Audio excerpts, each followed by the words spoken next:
அனைவருக்கும் வணக்கம். ஸோ இல்தக்க செய்யா படம் வந்து ஆக்சுவலாக எங்களுக்கு முன்னாடி எந்த எக்ஸ்பீரியன்ஸும் கிடையாது. நாங்கள் எதுலேயுமே சினி ஃபீல்டில் வந்து நாங்கள் ரிலேட்டடாக எதுவுமே நாங்கள் பண்ணதில்லை. எனக்கு சின்னதுலேருந்து ஒரு ஆசை இருந்தது சினி ஃபீல்டில் வரணும்னு. அதுக்கு என்னோடய டேடி தான் ரொம்ப காரணம். ஏன்னா என்னோடய டேடி வந்து 2 கன்னடா மூவி பண்ணார். அதை என் தாத்தாவே ப்ரொடியூஸ் பண்ணார். பட் அன்லக்கிலி 2 படமே ரிலீஸ் ஆகலை. ஸோ என்னோடய டேடியோட ஆசை நிறைவேறவே இல்லை. ஸோ எனக்கு குழந்தையிலேருந்தே எப்படியாவது சினி ஃபீல்டில் வந்துடணும் அப்படின்னு ஒரு ஆசை இருந்துகிட்டே இருந்தது. அது கடைசியில் வந்து என்னோடய ஹஸ்பண்ட் மூலிமா தான் எனக்கு நிறைவேறியிருக்கு. சதா நாடார், தேங்க்யூ ஸோ மச் தங்கம். ஏன்னா அவர் இல்லை அப்படின்னா எனக்கு இந்த பிளாட்ஃபார்மே ஆக்சுவலாக கிடச்சிருக்காது. ஏன்னா எத்தனையோ பேர் வந்து அட்லீஸ்ட் ஒரு சீனில் நம்ம வர முடியுமா, ஒரு சிங்கிள் டயலாக் நம்மளுக்கு கிடைக்குமா அப்படின்னு வந்து இன்னுமே கோடி பேர் எங்கிட்ட தான் இருக்காங்க. ஸோ வந்து எனக்கு முதல் படம் அதை நாங்களே தயாரித்து நாங்களே இயக்கி நாங்களே நடிச்சிருக்கோம். அதுக்கு வந்து ஃபஸ்ட்டு நான் தேங்க்யூ சொல்லணும் அப்படின்னா என் ஹஸ்பண்ட் தான் நான் ரொம்ப தேங்க்யூ சொல்கிறேன். அதுக்கப்புறம் இந்த படத்தில் ஒர்க் பண்ண எல்லா டெக்னீஷியன்ஸுமே வந்து ரொம்ப சப்போர்ட்டிவாக இருந்தாங்க. எல்லாம் ரொம்ப ஃப்ரெண்ட்லியாக இருந்தாங்க. ஸோ ஃபஸ்ட்டு வந்து சுதந்திரன் சாருக்கு வந்து நான் ரொம்ப தேங்க் பண்ணிக்கிறேன். நான் எல்லா பாட்டுமே ரொம்ப சூப்பராக எழுதியிருக்காரு. கேட்டிங்கன்னா உங்களுக்கு கண்டிப்பாக பிடிக்கும். தென் மியூசிக் டைரக்டர் EJ ஜான்சன், அப்புறம் பேக்ரவுண்ட் ஸ்கோர் மியூசிக் பண்ணார் சுரேஷ் சர்மா சார். அதுக்கப்புறம் எடிட்டிங் ஒரு பெரிய பலம் தான் பரணி சார்.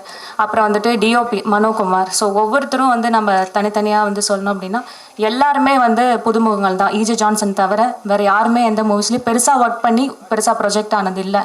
ஸோ எல்லாத்துக்குமே இது ஒரு நல்ல பிளாட்ஃபார்மாக அமையும் அப்படின்னு நம்புகிறேன். படம் பாருங்கள், உங்கள் எல்லாத்துக்கும் கண்டிப்பாக பிடிக்கும். Thank you so much.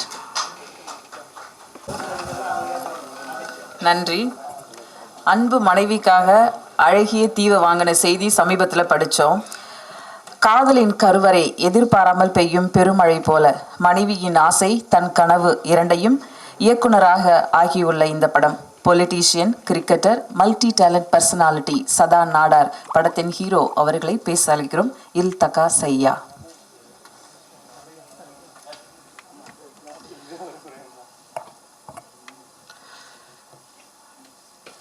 கர்ம வீரர் அப்புச்சி கர்ம வீரர் காமராஜர் ஐயாவின் நினைவு நாளையொட்டி எனது திரைப்படம் இன்று இந்த பத்திரிக்கையாளர் சந்திப்பில் இருக்கிறத ரொம்ப கௌரவமாகவும் மரியாதையாகவும் நினைக்கிறேன்.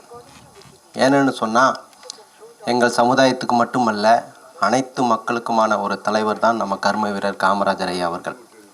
அவருடைய பாதம் தொட்டு இன்று எனது படம் திரைக்கு வருவது நினச்சி ரொம்ப சந்தோஷப்படுறோம். அண்ணன் தனபாலன் சொன்ன மாதிரி ரொம்ப சிரமப்பட்டு ஒரு குக்கிராமத்தில் ஒரு நம்பியூர் குன்னத்தூர் என்ற பகுதியில் இருந்துட்டு இந்த சினிமாக்குள்ளே வர்றக்குள்ளே எவ்வளோ இன்னல்கள் எவ்வளோ பிரச்சனைகளை சந்திக்க வேண்டியதாக இருந்துச்சு. ஏன்னு சொன்னால் சென்னை வேறு மாதிரி இருக்குது. சென்னை சினிமாவுக்குன்னு வந்தால் சென்னை எங்களுக்கு வேற ஒரு பிம்பத்தை கொடுக்குது.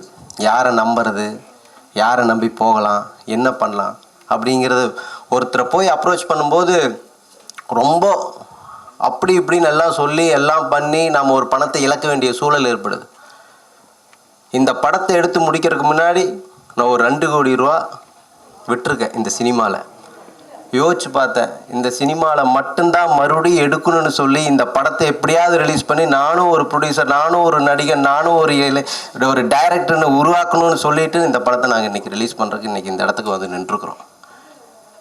எல்லோரும் சினிமாவை படிக்கிறதுக்கு அந்தந்த வகுப்புக்கு செல்வாங்க, எல்லாம் போவாங்க. எனக்கு சினிமா 2 கோடி ரூபா செலவு பண்ணி நல்லா கற்றுக்கிட்டேன். இப்போது எனக்கு நல்ல ஒரு பாடத்தை சரியான ஆட்களை இன்றைக்கி எனக்கு முன்னாடி நிறுத்தியிருக்கு. அது வரைக்கும் எனக்கு ரொம்ப சந்தோஷம்.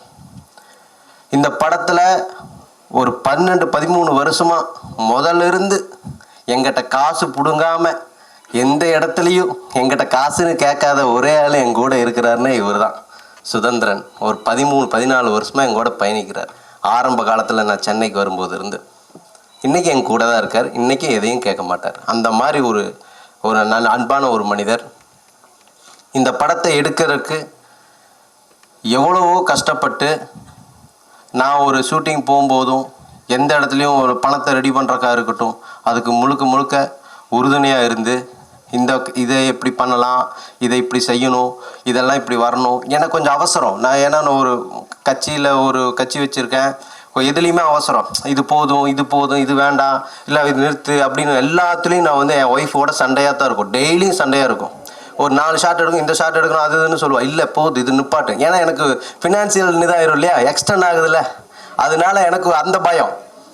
இருந்தாலும் கூட இந்த படத்தை முழுக்க முழுக்க ஒரு முதுகெலும்பாக இருந்து எனக்கு என் குடும்பத்துக்கு மட்டும், எங்கள் குடும்பத்துக்கு மட்டுமல்ல, இந்த திரைப்படத்துக்கு மிகப்பெரிய ஒரு முதுகெலும்பு என்று சொன்னால் என் மனைவி மோனிகா செலனா மட்டும்தான். அதில் எந்த மாற்று கருத்தும் கிடையாது. அப்புறம் ஒரு ஃபுட்டேஜை நாங்கள் எடுத்துகிட்டு போனோம். எங்கெங்கேயோ நாம் எடிட் பண்ணி பார்த்தோம், எங்களுக்கு எதுவுமே ஒர்க் அவுட்டே ஆகலை. எப்படி போட்டாலும் எங்களுக்கு பிடிக்கல. அப்புறம் தான் மறுபடியும் கடைசியாக வந்து சேர்ந்தவர் தான் நம்ம பரணி அண்ணன் சொன்னார். பைல்வான் அண்ணன் சொன்னார், எடிட்டருங்கிறது ரொம்ப முக்கியம்னு சொல்லி. வெற்றிமாறன் ஐயா கூட ஒரு ப்ரெஸ் மீட்டில் சொல்லுவார், படத்தை எப்படி வேணால் எடுத்துக்கலாம், எடிட்டிங்கில் பார்த்துக்கலாம். நல்ல எடிட்டர் கிடைத்தால் அது எப்பேற்பட்ட படமாக இருந்தாலும் மிக சிறப்பாக இருக்கிறது என்பதற்கு உதாரணம் இந்த இல்தகாசையா சொல்லலாம். அப்புறம் எங்கள் மியூசிக் டைரக்டர் ஒரு 6-7 வருஷமாக அவர் எனக்கு பழக்கம். நான் ஃபோன் பண்ணி கேட்பேன். ஏன்னா ஆசை யார் விட்டது, இந்த சினிமா வந்து நம்மளை யாரும் விட போகிறது கிடையாது. எப்போ ஃபோன் பண்ணாலும் ஜான்சன் உடனே படம் பண்ணணும், ஏற்பாடு பண்ண ரெடியாக இருந்துக்குங்க. அப்புறம் ஒரு 6 மாதம் கழிச்சு தான் கூப்பிடுவேன் அவருக்கு. அப்படி இருந்துச்சு அந்த சூழல் என்னோட. எப்படியாவது ஆனால் ஜான்சன் வச்சு தான் பண்ணணும்னு ஒரு முடிவோடு இருந்தேன். ஆனால் அவர் நல்லா எவ்வளோ சூப்பராக மியூசிக் போட முடியுமோ அந்த அளவுக்கு நல்ல ஒரு திறமைசாலியான ஒரு மியூசிக் டைரக்டர்.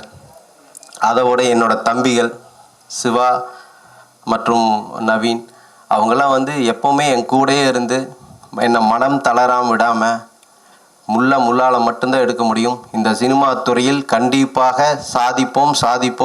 பைல்வான் என்ன சொன்ன மாதிரி எதுக்கு சினிமாவுக்கு வந்தேன்னு கேட்டார். எத்தனையோ பேர் கோடிக்கணக்கில் இதே சினிமாவில் சம்பாரிச்சுட்டு தான் இருக்காங்க. இன்றைக்கி நாங்கள் சிறிய தயாரிப்பாளர் இருக்கிறவங்க கண்டிப்பாக மிகப்பெரிய ஒரு தயாரிப்பாளராக உருவெடுப்போம் என்பது எந்த மாற்று கருத்தும் இல்லை. அப்புறம் ஜெனி சார் எங்களுக்கு ஏதோ ஓப்பனாக சொல்லக்கூடியவர். அவர் எதாக இருந்தாலும் இது இவ்வளோதான், இப்படி தான் அப்படின்னு சொல்லி ஓப்பனாக எதாக இருந்தாலும் இந்த பெருசாக பேசி, நானும் அவரை சும்மாலாம் நான் தேர்ந்தெடுக்கல. நான் ஒரு 10 பேர்த்துக்கிட்ட அவர் ரிலீஸ் பண்ண 10 பேர் ப்ரொடியூசர்கிட்ட அவருக்கே தெரியாமல் நம்பர் வாங்கி அவங்களெல்லாம் கூப்பிட்டு கேட்டுட்டு அதுக்கப்புறம் தான் அவர் லைன்லேயே நான் போனேன். அப்புறம் தான் தெரிஞ்சது, சரி இதுதான் சரியான நம்மளுக்கு வழி, இந்த டீமை வச்சு தான் எதுவாக இருந்தாலும் நம்ம பண்ணணும்னு சொல்லி கண்ணை மூடிட்டு இறங்கினா இன்றைக்கி எனக்கு எந்த பிரச்சனையும் இல்லாமல் இந்த படம் வெளிவருகிறது. சக்தி சரவணன் சார் அவரும் அப்படி தான் என்கிட்ட என்னையும் கூப்பிட்டு கேட்கல, எதுவும் செய்யலை. அவர் பாட்டுக்கு என்ன செய்யணுமோ அதை சிறப்பாக செஞ்சு கொடுத்துட்ருக்காரு. அதே போல் நம்ம சுரேஷ் சர்மா சார் நல்ல பேக்ரவுண்ட் நல்லா பண்ணி கொடுத்துருக்காரு. அதே என் ஒய்ஃப் அந்த ஒரு பாட்டு பாடியிருக்காரு. நம்ம பூபதி வந்திருக்காரு, சென்சார் பூபதி. அவர் நான் என்றைக்கும் விடவே மாட்டேன், எப்போ ஃபோன் பண்ணிட்டே இருப்பேன், என்னாச்சுன்னு நல்லா ஒரு சப்போர்ட் பண்ணக்கூடியவர். அதுபோக என் படத்தில் நடித்த நமது உறவுகள் வந்திருக்காங்க. ரொம்ப சந்தோஷம். படம் நன்றாக வந்திருக்கின்றது. கண்டிப்பாக வெற்றி பெறும் என்று நம்புகிறேன். உங்கள் பத்திரிகையாளர்கள் கண்டிப்பாக உங்களோட ஒத்துழைப்பு இல்லைன்னா இந்த அளவுக்கு நாங்கள் வந்திருக்க முடியாது. நீங்கள் கண்டிப்பாக எங்களை மென்மேலும் வளருவதற்கு உறுதுணையாக இருக்க வேண்டும் என்று சொல்லி வாய்ப்புக்கு நன்றி கூறி விடைபெறுகிறேன். நன்றி, வணக்கம்.